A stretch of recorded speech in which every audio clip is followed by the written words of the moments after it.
आप सभी को मेरी तरफ से जय हिंद। क्या आप सरकारी नौकरी की तैयारी कर रहे हैं?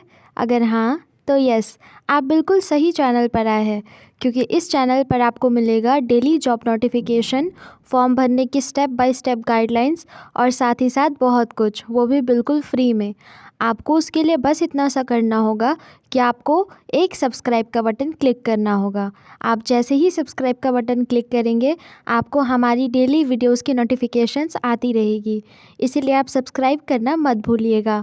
साथ ही साथ आज हम इस बारे में जानेंगे कि यूपी पुलिस कांस्टेबल के लिए किस टाइप का क्वेश्चंस आता है, कितना क्वेश्चंस आएगा, आपको उसके लिए कैसे तैयारी करना है और उसमें कौन कौन सा सब्जेक्ट्स होता है।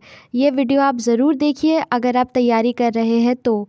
किसी भी तरीके का आपको प्रॉब्लम ना हो, इसलिए पूरा वीडियो ज़रूर देखिएगा, स्किप कहीं भी मत कीजिएगा, क्योंकि अगर आप स्किप करेंगे तो मे बी आपके मन में बहुत सारा डाउट्स जो है वो क्लियर नहीं होगा, इसीलिए आप बिल्कुल भी स्किप मत कीजिएगा। तो शुरू करते हैं। जैसा कि अभी हमने बात किया था कि यहाँ पे यूपी पुलिस कांस्टेबल भर्ती एग्ज़ाम का पैटर्न हम लोग देखने वाले हैं 2025 का। हर साल की तरह इस साल भी आपसे 150 प्रश्न ही पूछे जाएंगे। हर एक प्रश्न 2 अंक की होगी। जी हाँ, ये बात बिल्कुल सही है कि हर साल यहाँ पे MCQ बेस्ड ही एग्ज़ाम्स होते हैं। MCQ बेस्ड में आपका एग्ज़ाम होगा, सिर्फ 3 फेज़ में आपका एग्ज़ाम होगा। हर साल आपका 150 प्रश्न पूछा जाता है। हर एक क्वेश्चन आपका 2 मार्क्स का होगा। 2 मार्क्स आपका हर एक क्वेश्चन का होगा, साथ ही साथ उसमें से आधा मार्क्स आपका लाना कंपलसरी है। सपोज़ कीजिए कि आपका 150 क्वेश्चन है, तो आपका मार्क्स होगा 300। 300 में आपको 250 लाना कंपलसरी होता है, तभी आप एग्ज़ाम में पास हो पाएंगे। अगर हम लोग परीक्षा की बात करें तो यहाँ पे आपका 3 फेज़ में एग्ज़ाम होगा। पहला फ़ेज़ होगा आपका MCQs, जो कि आप देख रहे हैं कि यहाँ पे लिखा हुआ है ऑलरेडी कि आपका हर चीज़ MCQ बेस्ड ही होगा। आप कोई भी सब्जेक्ट का तैयारी करेंगे, आप बिल्कुल यही सोच लीजिए कि आपको हर जगह टिक मार्क ही करना है, लेकिन इसका ये नहीं है मतलब कि आप यहाँ पे बस रट्टा मार ले और हो जाएगा, नहीं। आपका अगर मैथ्स है, मैथ्स तो है ही इसमें, इसीलिए आपको वो मैथ्स को अच्छे से पूरा समझना होगा पहले, फिर उसका आंसर वहाँ पे सिर्फ लिखा होगा। आंसर सही जो आंसर होगा वहाँ पे आपको बस उसमें टिक करना है, ठीक है।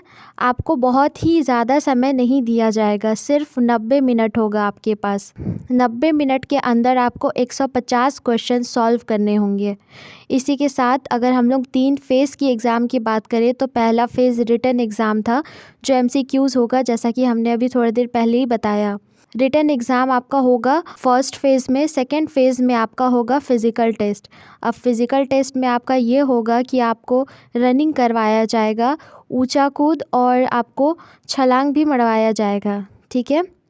क्योंकि ये सब होता है जब आप यूपी कांस्टेबल का तैयारी करना शुरू कर रहे होंगे, तो इतना आपको पता होगा कि ये चीज़ पुलिस का जॉब में अक्सर होता है कि आपका फ़िज़िकल टेस्ट एक अलग से लिया जाता है, क्योंकि वो बहुत ही ज़रूरी होता है, इसीलिए फ़िज़िकल टेस्ट कंपलसरी है देना।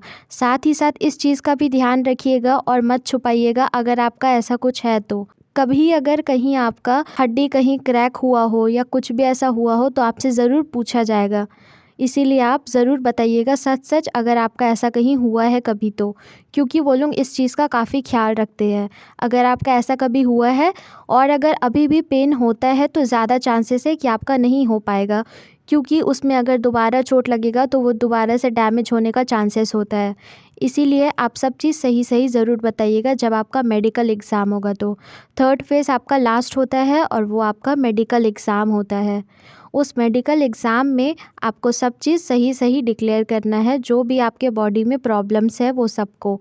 अगर नहीं है कोई तो कोई दिक्कत नहीं है। अब यहाँ पे हम लोग अगर सब्जेक्ट्स की बात करें तो यहाँ पे 6 सब्जेक्ट्स होते हैं। आपका हिंदी होगा, इंग्लिश होगा, मैथ्स होगा, रीजनिंग होगा, जनरल नॉलेज होगा और जनरल अवेयरनेस होगा। हिंदी और इंग्लिश में आपको बेसिक हिंदी और इंग्लिश क्वेश्चंस आएगा, कुछ कुछ आपका गद्यांश आएगा और बहुत ज़्यादा तो आपका ग्रामर से आएगा, ठीक है।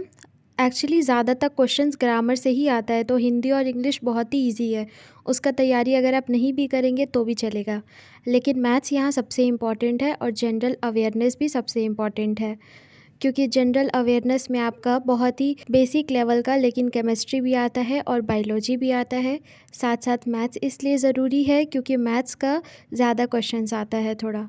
8, 9, 10 का एनसीईआरटी अगर आप अच्छे से पढ़ लेंगे तो आपका मैथ्स पूरे अच्छे से कवर हो जाएगा, ठीक है। तो इसीलिए आप मैथ्स में 8, 9 और 10 का एनसीईआरटी बुक पढ़ लीजिएगा। उसके अलावा आपको जनरल नॉलेज होनी चाहिए, जो कि बहुत ही बेसिक सा चीज़ है। रीजनिंग में आपका टाइम मैनेजमेंट सबसे इम्पॉर्टेंट है और साथ साथ ब्लड रिलेशन, ये दोनों अगर आप अच्छे से कर लेंगे तो बाकी सब इजीली हो जाएगा। बहुत सारे वीडियोस अवेलेबल है यूट्यूब पे और बहुत सारी पीडीएफ्स भी अवेलेबल है। अगर आप चाहें तो हम उस पर वीडियोस बना सकते हैं। आप अगर मेरे को कमेंट करेंगे तो हम और भी डिटेल में वीडियो बना करके पोस्ट करेंगे, लेकिन आपको उसके लिए सब्सक्राइब ज़रूर करना होगा, क्योंकि अगर आप सब्सक्राइब नहीं करेंगे तो आपको हमारी वीडियोस की नोटिफिकेशंस भी नहीं मिलेगी। इसलिए आप जल्दी से सब्सक्राइब कर लीजिए।